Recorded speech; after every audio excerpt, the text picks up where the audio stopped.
लगातार paper leak हुए, नौजवान गुस्से में जंतर मंतर पर आकर के बैठा। आज हम सब लोग चिंतित हैं उस घटना को लेकर के जो जंतर मंतर पर हुई। बच्चे उधर के भी पढ़ते हैं, बच्चे इधर के भी पढ़ते हैं। जिसकी आत्मा जिंदी है वो अत्याचार के खिलाफ लड़ा करता है और कहा जाता है कि जिंदा वही है जो धारा के प्रतिकूल तैरता है, लाश तो पानी के साथ बह जाती है। क्या बात। लोगों ने आंदोलन को नज़दीक से देखा, हमने देखा, पर अफसोस ये है कि जब आज हम यहाँ बैठे हैं चर्चा करने के अलावा हम लोग ये बात कहते हैं कि पहले भी पेपर लीक हुए। अगर पहले पेपर लीक हुए तो अब भी पेपर लीक होंगे। अब कहीं तो सुधार करना पड़ेगा, कहीं समस्या का समाधान करना पड़ेगा। और अफसोस तो इस बात का है कि इस मामले को ट्विस्ट करने के लिए नेताओं के नाम लेकर के, जिसके पैर के धूल के बराबर नहीं हम खड़े हो सकते, उन नेताओं के नाम लेकर के आरोप प्रत्यारोप लगाने की बात करते हैं। अभी एक माननीय सदस्य ने, मैं नाम नहीं किसी का लूंगा, कहा अखिलेश यादव जी की बात की। उनकी सरकार में जितना साफ सुथरा शासन हुआ, बदमाश की तो हिम्मत नहीं थी पुलिस पर फायर कर दे। आज रोज फायर होता है यूपी पुलिस पर। मैं नहीं कह रहा, ये रिकॉर्ड कह रहा है क्राइम ब्यूरो का।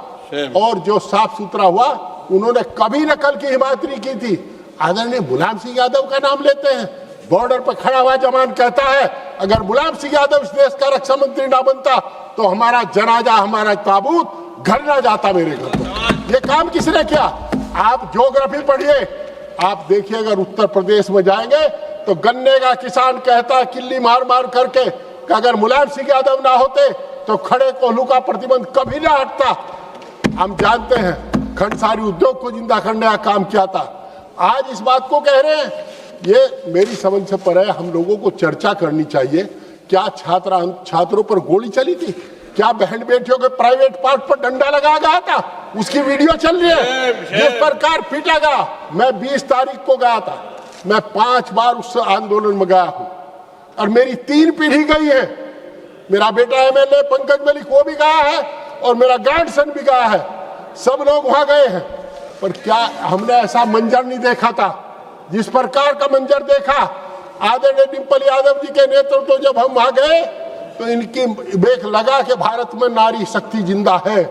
और वहां देख करके जो अदम्य साहस और निडरता के साथ देखा, बेहोश बच्चों को अगर ये पानी ना पिलाते तो शायद वो 2 बच्चे तो वहां जवान तोड़ देते। एक लड़की रो करके कह रही थी कि आप लोगों के सामने अगर वो मंजर दिखा दूं तो आप मुंह फेर करके चल दोगे। मैं आपको ये तो 20 तारीख की बात कह रहा हूं। आज आपने प्रधान जी का इस्तीफा लिया, बहुत देर कर दी हुजूर आते आते। आप इसकी जिम्मेदारी किसकी है लाठी चलाने की? ये बताने में क्या शर्म है कि हम ये कहें कि आदेश किसने दिया था? छात्रों पर गोली चलाने का आदेश किसने दिया था? पैरेड गन क्या होती है वो? ये क्या है? बिहार में AK-47 दिखाई जाती है। आप नौजवान शक्ति को दबा नहीं सकते। केवल ये कहने मात्र से काम नहीं चलता। पहले भी हुआ है, पहले छात्र आंदोलन हुआ था, उसके बाद सरकार बदली गई थी और मैं दावे के साथ कहता हूं अब भी सरकार बदली जाएगी। दोस्तों, सरकार समाधान के स्थान पर बहाने टोहरे हैं।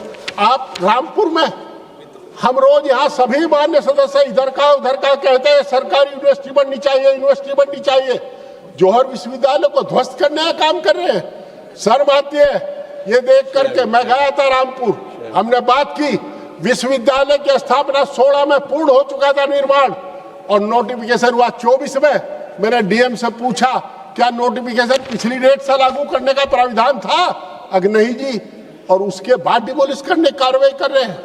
शर्म आनी चाहिए। आप जो शिक्षा के मंदिर है उनको ध्वस्त करने का काम बंद करो, शिक्षा को बचाने का काम करो। और देखे जिस ओर जवानी चलती है उस ओर जमाना चलता है। आप अभी तो मैं शुरू भी नहीं हुआ, आप अभी बटन पर हाथ धर रही।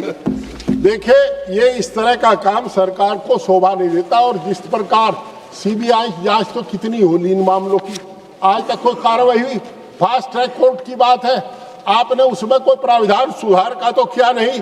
गरीबों के बच्चे जिन प्राइमरी स्कूल में पढ़ते थे, जरा उत्तर प्रदेश की तरफ देखिए, स्कूल बंद करके शराब के ठेके खोले गए हर गांव। स्कूल बंद करके गांधी के देश में, चूंकि गरीब का बच्चा पढ़ रहा है और सरकार की मंशा है अभी गिनवा रहे थे एक सज्जन, मैं सम्मान के साथ कहना चाहता हूं, आपने MBBS की सीट तो गिनवा दी, पर आपने ये भी गिनवा के फीस कितने गुना बढ़ा दी। आज गरीब किसान का बच्चा जो सपना चौधरी चरण सिंह ने देखा था, जो सपना लोहिया जी ने देखा, जो सपना नेताजी ने देखा था, उसके मुताबिक किसान का बच्चा पढ़ नहीं सकता। कारण जब हम शहर में गुजरते हैं तो देखते थे गांव के बेटों का नाम लिखा हुआ है बोर्ड पर, फला डॉक्टर फला डॉक्टर।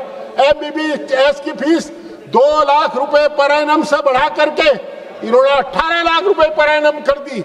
मुझे दुख होता है देख करके, आसन का हम बहुत सम्मान करते हैं, बहुत 20 लाख और 50 लाख कर दी, और MBA की फीस बढ़ी है।